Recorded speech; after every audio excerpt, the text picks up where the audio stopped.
kita satu-satu ya. Pemeriksaan fisik nifas. Oke. KF atau kunjungan nifas. Berapa kali Bu selama masa nifas? 4 kali. Kapan saja? 6 jam 3 sampai 7 hari. Berapa yang pertama? 0 sampai 6 jam. 6 jam. Iya. 7 jam. Ayo, yang terbaru. Di buku KIA.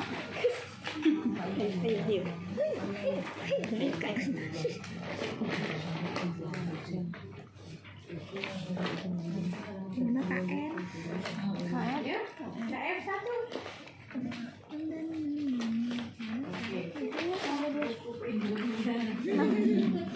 6 sampai 48 jam. Nah, 0 sampai dengan 2 hari. Oke, KF 2-nya 3 sampai 7 hari.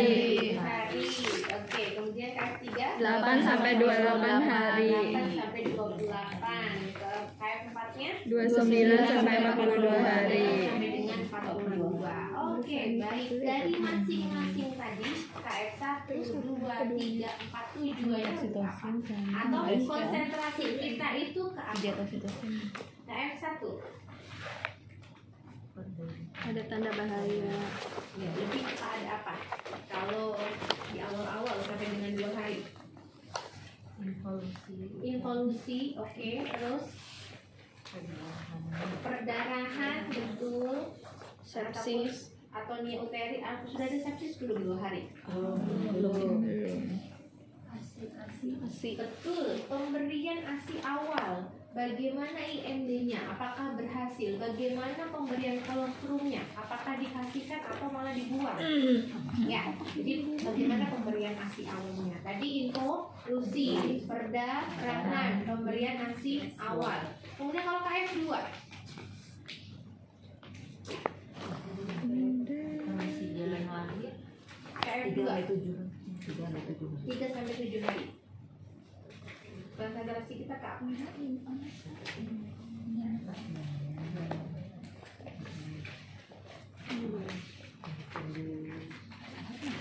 Ya. Oke, KFU masih karena evolusi. Terus apa lagi? Lohea, betul. Terus apa lagi? apa yang kedua waktu jahitan Apa maksudnya? kalau Lebih kepada apa? lebih ke kondisi jalan lahirnya ada tanda infeksi Infeksi. Belum tentu kan ada luka jahitan kan? Ya. Oke, infeksi. Oke, bisa infeksinya karena positif, gitu kan ya?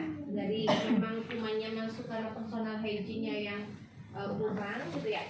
Oke, kemudian apa lagi Bu? Konsentrasinya. Kalau sampai dengan 7 hari biasanya apa sih yang kejadian yang sering terjadi?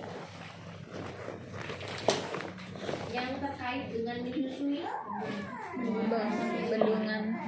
Bendungan, mastitis. Oke. Tadi infeksi sudah ya?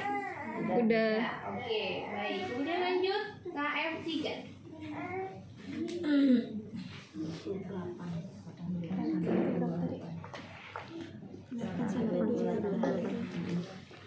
KF 3.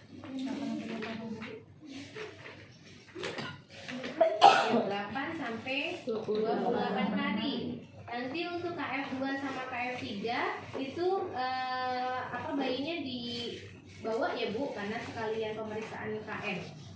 Ya, kenapa sih KF 3 itu berakhirnya sampai 28 hari? Karena menyesuaikan dengan jadwal KM. Ya, apa Bu konsentrasi kita Bu? Betul,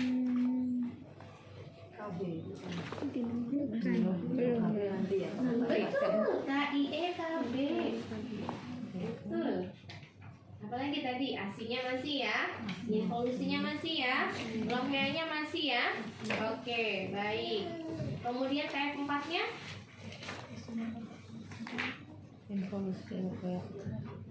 KF 4-nya 29 sampai dengan 42.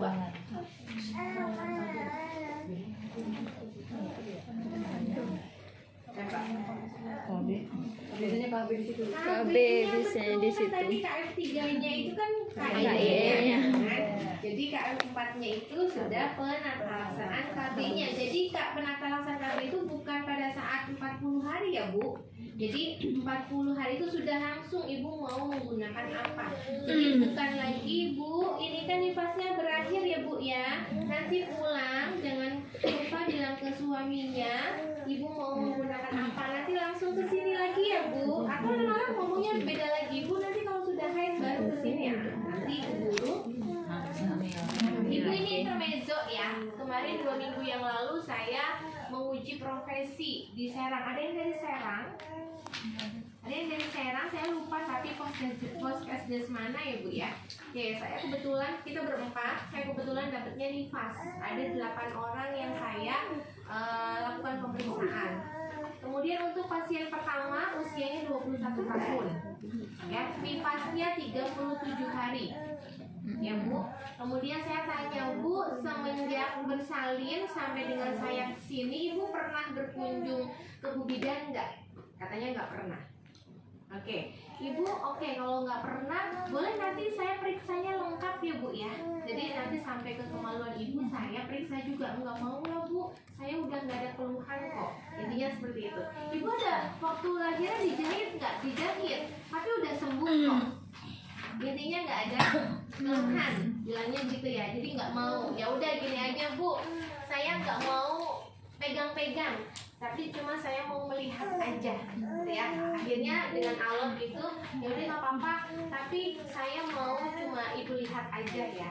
Oke, akhirnya mau ya Bu, dibuka sudah pemeriksaan seluruhnya. Kemudian terakhir pemeriksaan anogenital, dibuka ternyata keluarnya merah. Keluarnya merah. Saya tanya, Bu, keluar merah ini dari mulai Ibu habis lahiran apa baru-baru ini? Baru 3 harian ini.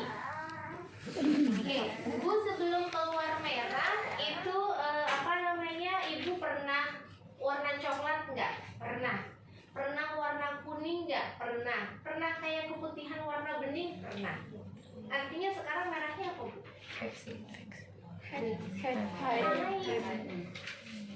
Hai, udah pakai softcake lagi. 37 hari. Sudah 3 hari haidnya. Ke 42 hari berapa hari lagi Bu? Sekitar 5 harian lagi ya. 4 harian lagi ya. Biasanya haid itu berapa lama Bu? 7 hari. Artinya apa? Nifasnya selesai juga haid. Ya, padahal ibunya bilang kalau belum pernah ketemu sama bidan. Bisa nggak kalau suaminya tuh waktu mau hamil, waktu mau bersalin kan mesti nggak berhubungan ya Bu ya? Itu lagi 42 hari. Tahu dia nifasnya udah selesai, bisa nggak? Neng, udah selesai ya nifasnya ya? Kalau berhubungan bisa jadi nggak? Ya Bu. Oke, jadi kenapa sih KIEKB itu ada di KF3? Sebetulnya KIEKB itu ada di mana Bu? Ada di mana? Kita memberikan konseling KB itu pada saat kapan? Di awal persalinan. Ayo, kapan? Di KM1 kah?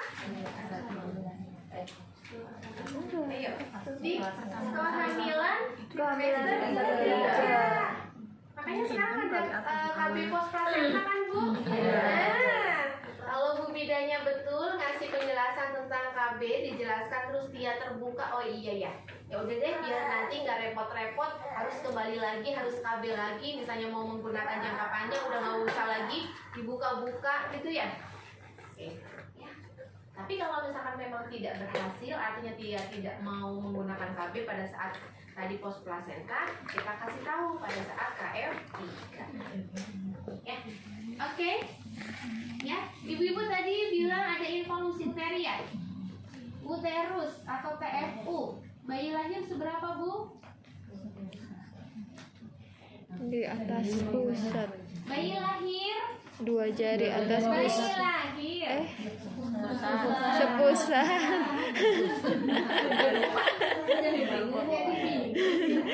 Oke, plasenta lahir 2 jari bawah pusat. Oke, 3 hari. 6 jam. 6 sampai 8 jam. Sama, masih 2 jari bawah pusat. 3 hari. 3 hari. Bukannya masih ya? 3 hari. Pertengahan pusat simfisis. Ibu ragu-ragu dari tadi. Udah lupa Bu. 7 hari. Tidak teraba. 7 hari belum tidak teraba. 2 jari di atas simfisis. Oke, kalau tidak terabanya kapan Bu? 2 minggu. 10 sampai dengan 14 hari. Kalau misalkan memang 10 hari itu bagus mobilisasinya, bagus pemberian ASI-nya. Ya, oke, baik. Tadi ibu-ibu menyatakan ada lohea. Oke, loheanya apa saja namanya, warnanya apa, harinya beberapa aja. Waduh. Banget sih. Itu rombongan. Katanya pengen cepet tadi. Ngeles aja ya. Oke, merah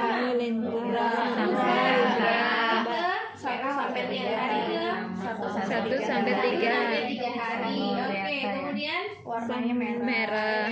terus Sampai merah. 3 sampai 7 hari. 4 sampai 7 hari kan tadi katanya ukurannya 1 sampai 3. 4 sampai 7 hari. Terus warnanya Merah kekuningan. merah kuning atau coklat ya, karena masih mengandung eritrosit. Oke, kemudian lanjut Serosa. serosa. Hari 8 sampai 8 sampai dengan 14. Warnanya kekuningan atau kuning. kecoklatan. Oke, baik. Kemudian Alba. alba. Hari ke Lebih dari 14 hari. lebih dari 14 hari. Warnanya Putih. putih. Ini pertanyaan dari teman-teman ibu ya. Pertanyaan dari teman-teman ibu nih satu kelas ya. Oke, ada yang bertanya, Bu Lili, saya mau bertanya dong. Apa bedanya lohea serosa dengan lohea purulen? Ibu-ibu tahu lohea purulen? berbau.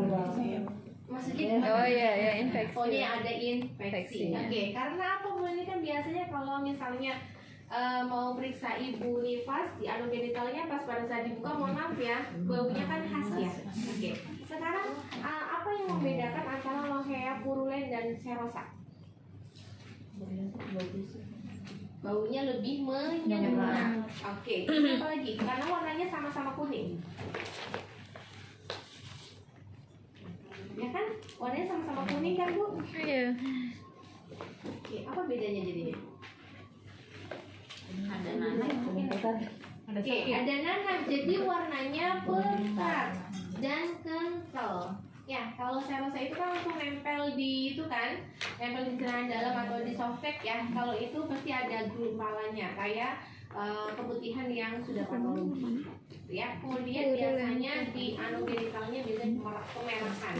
Ya, yang biasanya kalau TTP-nya berarti suhunya naik, ya, pernapasan dan nadinya juga naik. Oke, baik. Ada pertanyaan untuk yang pertama? Untuk yang pemeriksaan fisik nifas,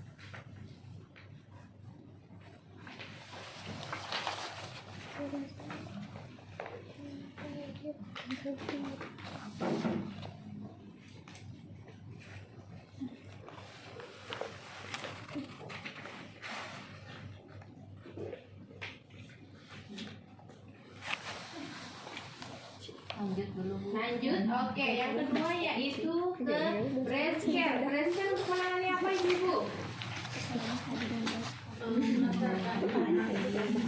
Melancarkan Breast care. Iya, breast care perawatan payudara untuk operasi apa? Bendungan ASI, betul, atau mastitis. Ya, oke, baik. Kalau nanti lancar ASI, pijat oksitosin. Ya, ibu-ibu, kalau berdasarkan teori untuk bendungan ASI sama mastitis itu biasanya terjadi pada hari keberapa, Bu?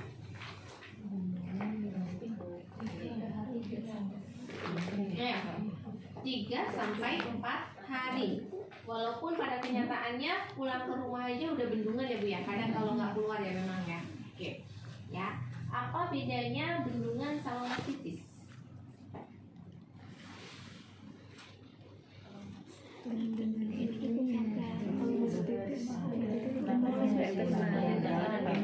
Mastitis ada demam, betul. Terus kemerahan, mengkilap, terus Sama ya. Ayo, apa lagi?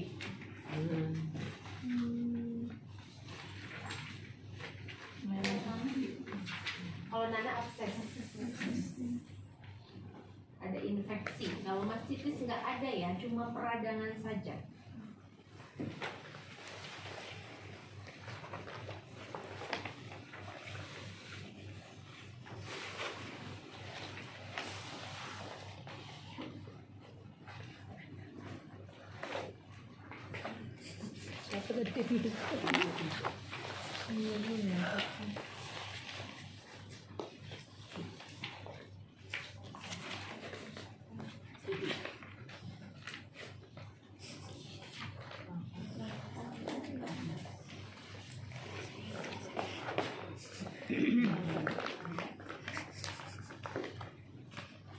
Apalagi Bu? Kalau mastitis, kalau bendungan terjadi pada kedua payudara. Kalau mastitis itu hanya salah satu. Biasanya kalau mastitis itu ada lecet, ya, yang pada akhirnya itu menjadi peradangan.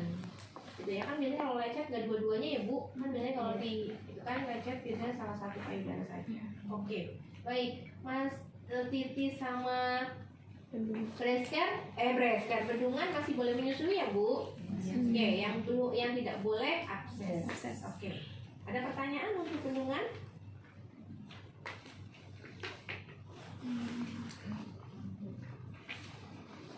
Kan kalau ibu ngasih soal tuh suka ini ya Bu, suka kayak jawabannya kayak benar semua gitu, yang membedakan nih. Apalagi nanti hukum Bu. Garis besarnya yang apa jadi poin bedanya ini sama ini sama ini gitu. Iya. Gimana tuh Bu? Hukum juga sama Bu. Nanti hukum akan begitu. Ya, jadi normal sebetulnya. Jadi apa yang dilakukan, contoh ya Bu, di kala 2 aja. Apa yang dilakukan pada hasil pemeriksaan ketuban, pembukaannya sudah lengkap, ketubannya masih utuh, sudah terlihat tanda-tanda perjol vulka. Bingung, ayo. Meletakkan kain sepertiga, pimpin persalinan, memberikan kenyamanan pada ibu tentang posisi. Oh iya kan, bingung kan Bu? Nah, padahal itu normal Bu. Ya, jadi sama kayak tadi Bu, apa bedanya nih antara bendungan sama mastitis? Ya, jadi dua-duanya bengkak. Yang membedakan adalah warnanya. Warnanya itu merah mengkilap kalau mastitis. Jadi dua-duanya itu masih boleh menyusui. Memang biasanya mastitis juga dua-duanya ya Bu, tapi merahnya beda. Kemudian demamnya pun berbeda. Kalau bendungan itu masih belum ada demam tinggi, artinya masih 37-an ya. Kalau untuk mastitis karena sudah ada peradangan biasanya lebih dari 37. Iya,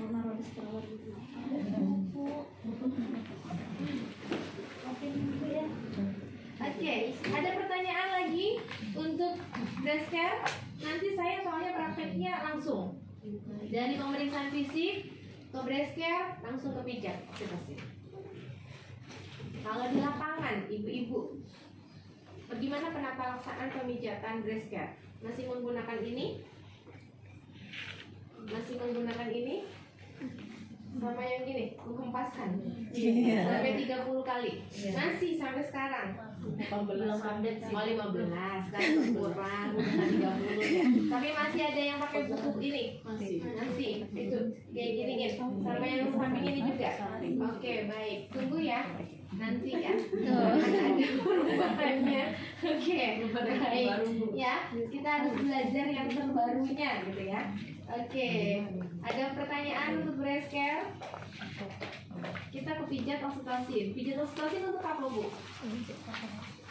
Tadi udah dijawab sama ibunya. Untuk memperlancar ya, ASI. untuk memperlancar ASI. Selain itu, produksi lebih banyak. Sama ya. Jadi untuk biar memperlancar ASI, produksinya lebih banyak gitu ya. Oke, apalagi Bu? Mengatasi nyeri punggung pada ibu menyusui, kan suka sakit kan? Menyusui kan kayak gini terus kan ya Bu ya? Kan suka sakit punggung kan? Nah, jadi untuk mengurangi itu nanti ada gunanya lagi. Nanti pas pada saat saya habis praktek. Oke. Silahkan kalau ada pertanyaan, saya mau minta tolong 1 orang untuk jadi pasien saya. Tapi saya kontrak untuk 3 perasaan. Mohon maaf yang sebelah sini boleh di sebelah situ karena saya mau praktek di sini.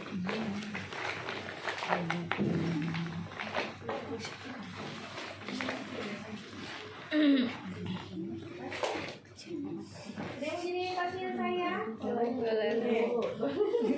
Di situ Kalau ya. tadi nggak pada mau, katanya takut dia apa-apain. Enggak, saya nggak